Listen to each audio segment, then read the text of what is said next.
안녕하십니까. 오늘은 분쇄에 대해서 알아볼 거예요. 분쇄뿐만이 아니라 그라인더 또 어떻게 다른지, 각각의 그라인더들이 어떻게 다른지에 대해서 설명을 드릴 거니까 아마 분쇄와 추출 11강과 12강은 여러분들께 아주 도움이 많이 되는 챕터가 될 거예요. 자, 먼저 뭔가요, 이게? 커피를 간 거죠. 커피는 왜 분쇄를 할까요? 자, 커피 원두 내부에 여러 가지 수용성 성분들을 추출하기 위한 단계며 분쇄도에 따라 추출되는 수용성 성분의 양이 달라지게 되고 향미에 큰 영향을 끼칩니다. 자, 원두는 이렇게 생겼어요. 원두. 이 상태로 물을 아무리 부어도 추출되는 성분은 거의 없을 겁니다.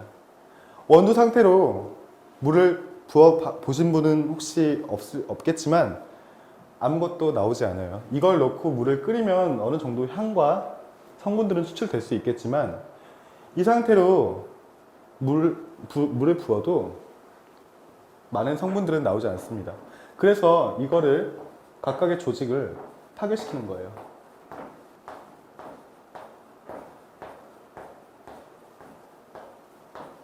작게, 가늘게 분쇄해서 이 사이로 물을 통과시키는 거죠. 그러면서 이 조그만 파괴된 조직에 붙어 있는 성분들이 물을 통해서 나오게 되는 겁니다. 그렇게 해서 우리가 마시는 한 잔의 커피가 되죠. 이걸 컵이에요, 컵. 분쇄도는 매쉬라고 하고요. 각각의 추출 방법마다 분쇄도가 바뀌게 됩니다. 이브릭 최초의 커피 추출 기구죠. 그 다음 모카포트, 에스프레소, 사이폰, 드립, 프렌치 프레스. 이거 외워야 되나요? 무조건 외우세요. 시험에 꼭 나와요. 자, 원두, 좀 굵은 커피 분쇄, 그 다음 더 가는 분쇄, 더 가는 분쇄. 가는 분쇄는 일반적으로 파인이라고 하고요. 굵은 건 코어스라고 합니다. 그라인더에도 보시면 분쇄 조절 디스크가 있어요. 여기도 뭐 이쪽으로 가면 굵은 뭐 코어스, 이쪽으로 가면 파인. 우리가 흔히 사용하는 그라인더는 이렇게 분쇄 조절 디스크가 되어 있습니다. 자, 그러면 볼게요. 이브릭 같은 경우는 좀 예외예요. 왜 예외인지 설명을 드릴게요. 먼저 이따가. 분쇄를 할 때 가장 중요한 건, 가장 많이 염두를 해야 되는 건 바로 물과의 접촉 시간입니다. 추출을 하는 물은 거의 정해져 있어요. 한 85에서 95도까지. 좀 고온의 물로 추출을 하게 되는데 이 물과 얼마나 접촉하고 있냐에 따라 성분이 많이 나오고 적게 나오고 차이예요. 그러면 분쇄를 할 때 중요한 5가지를 볼게요. 가장 중요한 거는 물과의 접촉 시간이에요. 그 다음으로 여러분들이 신경 써야 되는 게 바로 균일성. 균일성과 열 발생, 분쇄도, 미분, 타이밍 이렇게 있는데 이 균일성은 뭐고, 열 발생은 뭐고, 분쇄도는 뭐고, 미분은 뭐고, 타이밍은 뭔가 보겠습니다. 균일성은 분쇄 또는 그라인더 선택에 있어 매우 중요한 요소예요. 입자 간의 균일성이 균일하지 않으면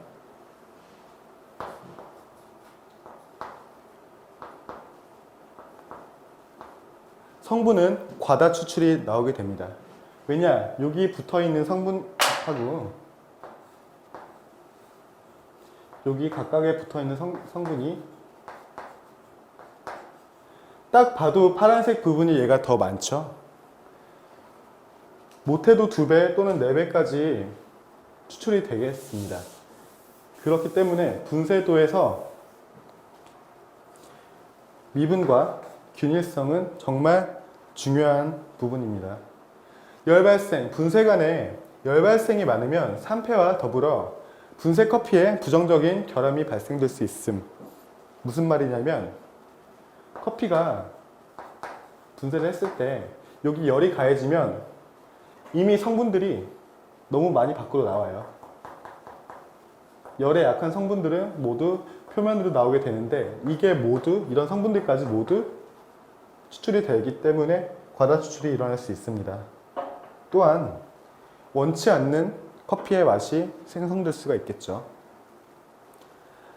다음 분쇄도 물의 온도와 접촉 시간 등 주어진 추출 조건을 고려해 가장 적합한 분쇄도를 설정해야 합니다. 프렌치 프레스 같은 거는 침지식인데 침지식 추출에 아주 가는 분쇄를 하면 성분은 엄청나게 많이 나올 거예요. 그렇게 되면 맛이 엄청 진하고 너무 무슨 사약 같겠죠? 여러분들 사약 같은 커피 많이 드셔보셨을 거예요. 그런 커피가 나오게 됩니다. 미분은 뭐냐면 원두를 갈았을 때 대부분 일정하게 갈리는데요. 이 사이사이에 있는 조그마한 가루들이에요. 이런 가루들에도 성분은 붙어있기 때문에 지나친 과다 추출이 될 수 있고 원치 않는 잔미가 나올 수 있어요. 그래서 미분도 중요하고요. 분쇄 타이밍. 커피는 산소와 접촉되는 순간에 산패라고 하는데 커피의 성분, 맛과 향이 날아가고 산소와 만나 원치 않는 잔미 또는 불쾌한 맛을 생성하는 거예요. 산소와 접촉되는 표면적이 넓어짐에 따라 추출 직전에 분쇄해야 합니다. 산소와 접촉하는 시간을 최소화하는 게 커피에선 가장 중요해요. 이거는 나중에 커피 원두 보관, 유지 그때도 한번 다룰 건데 산소와 접촉시키면 안 돼요. 산소, 습기와 접촉시키면 안 돼요. 추출이 아니고서야 습기, 산소와 접촉해야 되는 일은 없어야 합니다. 자, 그럼 그라인더의 분류 한번 볼게요. 일단 크게 두 가지가 있습니다. 충격식 그라인더와 간격식 그라인더가 있는데 충격식 그라인더는 칼날의 회전력, 원두를 부수는 방식, 가는 게 아니고요. 부수는 거예요.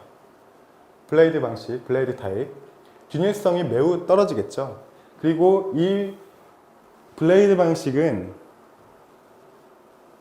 분쇄도를 어떻게 조절하냐면 작동하는 시간에 따라 흔히 믹서기라고 생각하시면 돼요.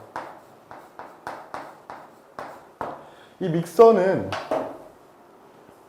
내가 누른 만큼 갈리잖아요. 부서지잖아요. 이게 사람이 하다 보니까 절대 균일한 분쇄가 가능하지 않습니다.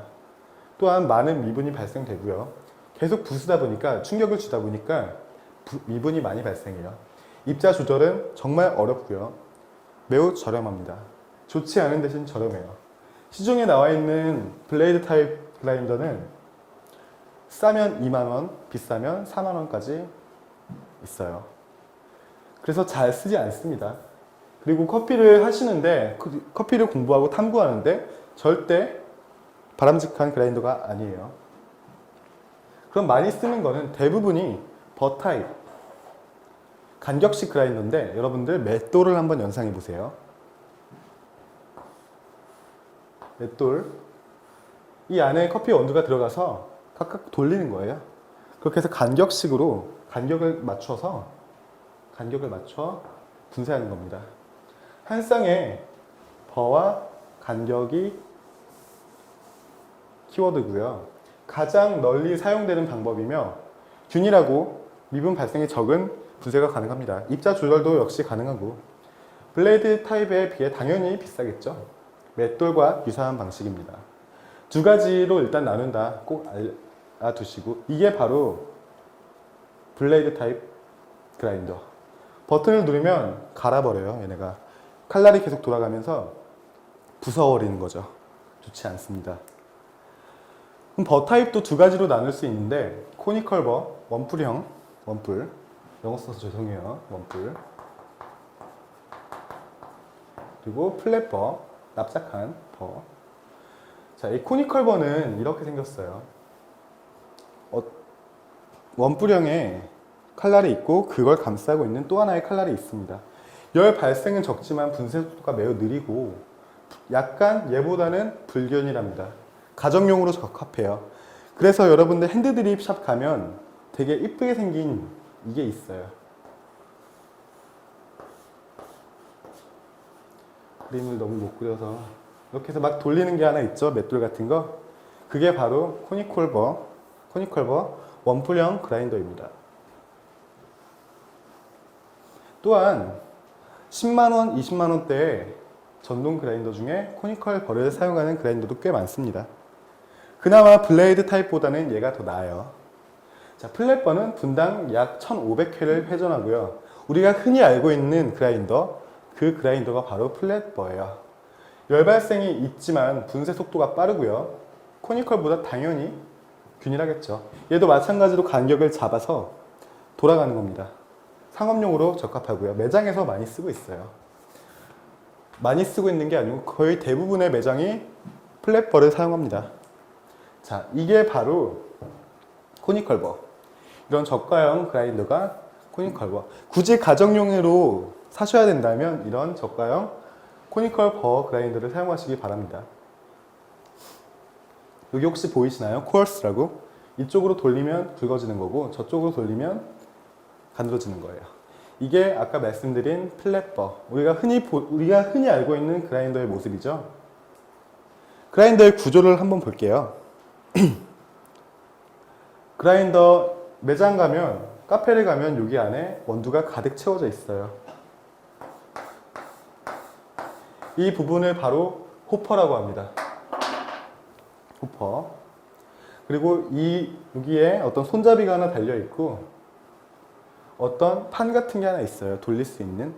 그 판을 돌리고 풀고 조이고 그거에 따라서 분쇄도가 조절이 되는데 이건 플랫버라고 말씀을 드렸잖아요.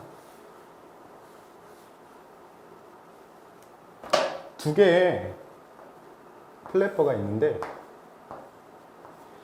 이 분쇄 조절 디스크를 돌림으로써 얘가 좀 더 아래로 내려가고 얘가 좀 더 위로 올라가는 차이입니다. 간격을 조절해 주는 거예요. 그럼 이 간격에만 커피가 통과할 수 있겠죠? 그러면서 분쇄가 되는 건데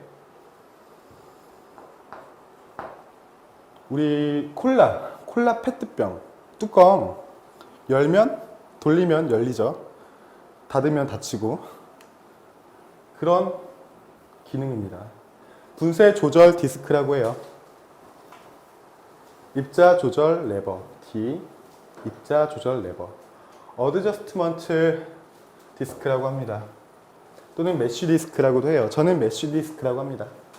그리고 D, B 여기에 이제 갈린 커피가 쭉 있겠죠. 이 부분을 바로 도저라고 합니다. 어떤 그라인더를 보면 이 도저 부분이 없어요. 도저리스 그라인더라고 하는데 이 도저 부분은 커피를 담기 전에 갈린 커피를 보관하는 잠깐의 공간이에요. 포크는 포타필터 또는 뭐 판 같은 거를 걸쳐 놓고 얘를 당겨서 커피를 담죠. 그걸 바로 도직 레버 그리고 포크라고 합니다. 포크라고 안 하셔도 돼요. 이 포크라는 표현은 쓰는 사람은 쓰고 안 쓰는 사람은 안 씁니다. 그래도 일단 여러분들이 반드시 아셔야 되는 이름은 호퍼와 도저. 이 두 가지는 반드시 기억하시기 바랍니다. 호퍼 청소해 주세요. 호퍼가 뭐예요? 할 수 없잖아요. 창피하니까. 호퍼와 도저 반드시 알아두시기 바랍니다. 자, 원두고 분쇄 원두예요. 둘 다 원두는 맞는데 얘는 분쇄가 된 거고 얘는 분쇄가 안 된 거예요. 그러면 분쇄를 어떻게 할까? 거기에 대해서 한번 알아봅시다. 이건 또 뭐야? 하실 분들이 많은데 쉽게 생각해서 생두, 원두, 분쇄 원두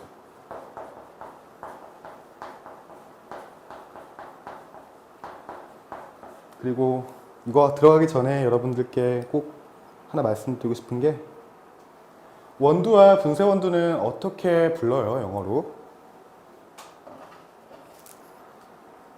원두는, 갈지 않은 원두는 홀빈,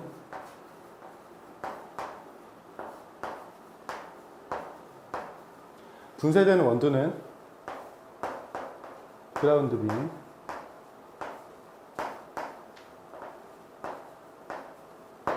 생두는 그린 빈.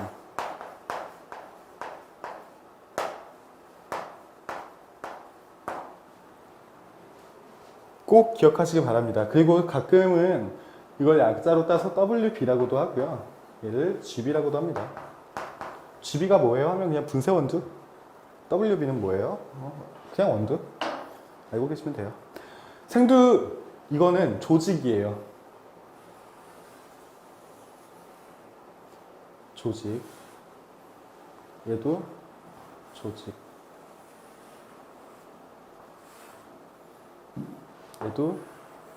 얘는 갈았는데 그래도 얘를 같이 원두 모양으로 모아놨다고 생각을 하시면 되겠습니다.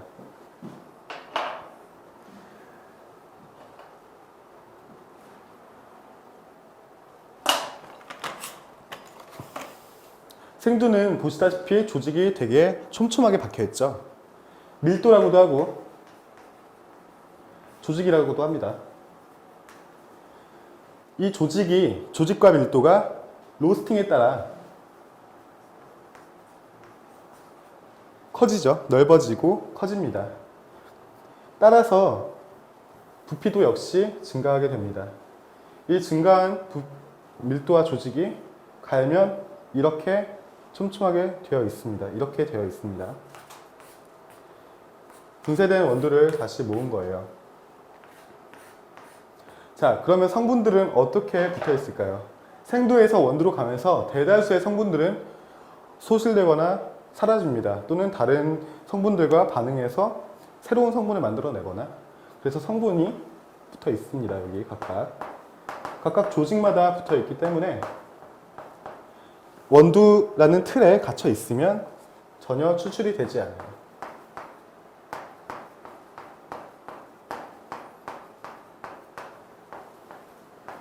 반면에 갈린 원두는 이만하던 게 이렇게 바뀌었으니까 각각의 성분이 조그마한 이런 분쇄된 원두에 붙어 있겠죠. 그래서 우리가 추출할 수 있는 성분이 엄청나게 많습니다.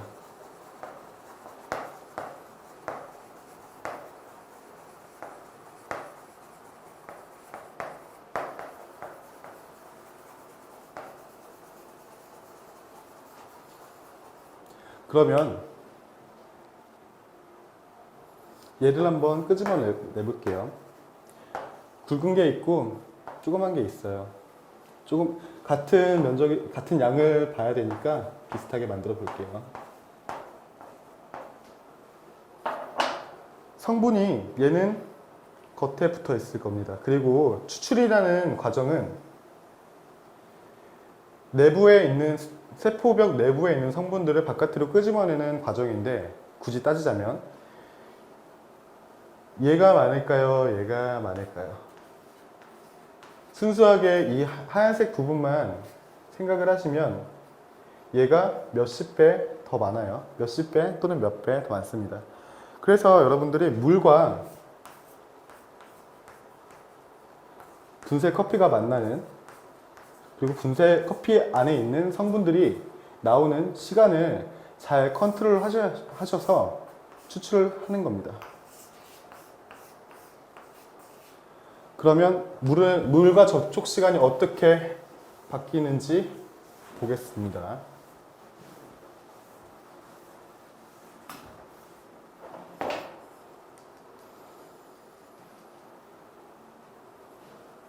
먼저 프렌치 프레스는 침질식이고, 드립은 여과, 사이폰도 침지 플러스 여과인데, 침지에 더 가깝습니다. 그리고 에스프레소는 여과, 모카포트도 여과, 이브릭은 침지. 자, 침지라는 말이 자체가 어떤 통에 물을 부어놓고 그대로 있는 거예요.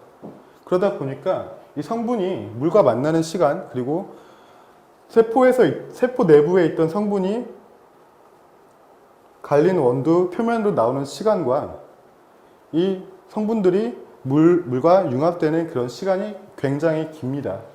보통은 침지식은 2분에서 3분 정도, 길면 4분에서 5분까지 추출이 되는데, 이런 경우에는 커피 원두를 가늘게 분쇄하는 게 바람직할까요? 아니면 굵게 분쇄하는 게 바람직할까요?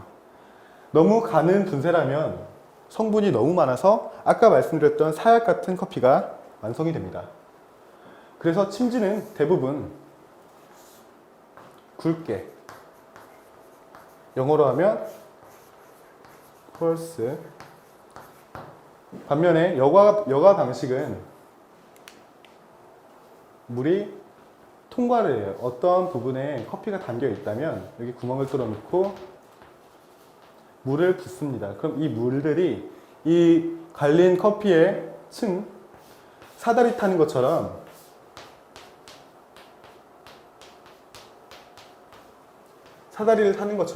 쭈르륵 통과해서 각각의 성분들을 가지고 내려오는 거예요.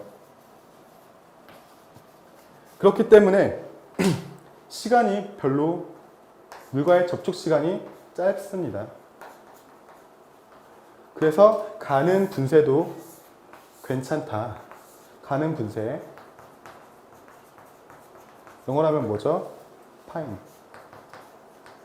근데 이브릭은 왜 침지인데 왜 제일 가는 분쇄를 하나요? 이브릭은 최초로 나온 커피 추출 기구예요. 그 당시에 커피에 대해서 좀 과학적으로 분석을 하고, 상식적으로 분석을 하고 마셨을까요? 아닙니다. 그냥 그저 열매로 먹던 커피를 볶아보고 부셔봤더니 물이랑 잘 녹아서 그렇게 한 거예요. 그러다 보니까 그냥 무작정 가늘게 갈아서 또는 빻아서 향신료 또는 조미료나 향신료를 넣고 같이 끓여버립니다. 그게 바로 이브릭 커피예요. 이브릭을 순수하게 커피만 넣고 먹기에는 조금 힘들 수 있어요. 너무 지나친 과다 추출이고, 과다 추출의 끝판왕이라고 보시면 돼요. 정말 이건 사약 중에서도 엄청 강한 사약이라고 보시면 돼요. 얘는 그래서 역사적으로 최초의 커피 추출 기구잖아요.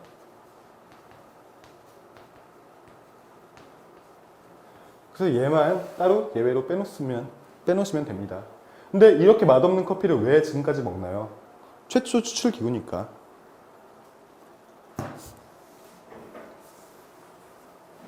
그래서 여러분들 이브릭, 모카포트, 에스프레소, 사이폰, 드립, 프렌치프레스, 이 순서대로 커피 분쇄도는 굵어진다고 기억을 해주시면 되겠습니다. 이브릭은 또 추출 시간도 길어요. 근데 이렇게 보시면 추출 시간이 이렇게 이 방향으로 길어져요. 모카포트도 약간 예외인데, 에스프레소부터 보시면 에스프레소 한 25초, 30초,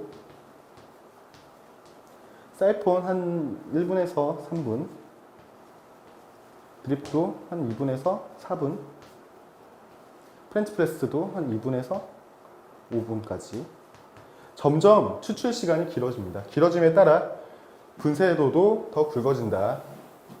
그래서 이브릭을 제외한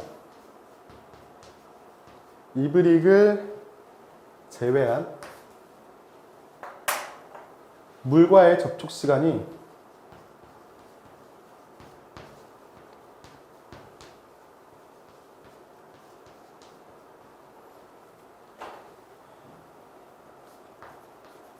길면 가늘게, 짧으면, 길면 굵게죠.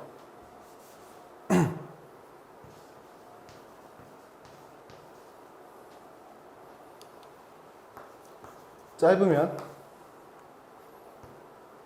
가늘게 해주시면 되고요. 하나 더 보셔야 되죠. 침지, 식인지, 여과식인지 확인을 해주신 다음에 분쇄도를 설정해 주시면 되겠습니다.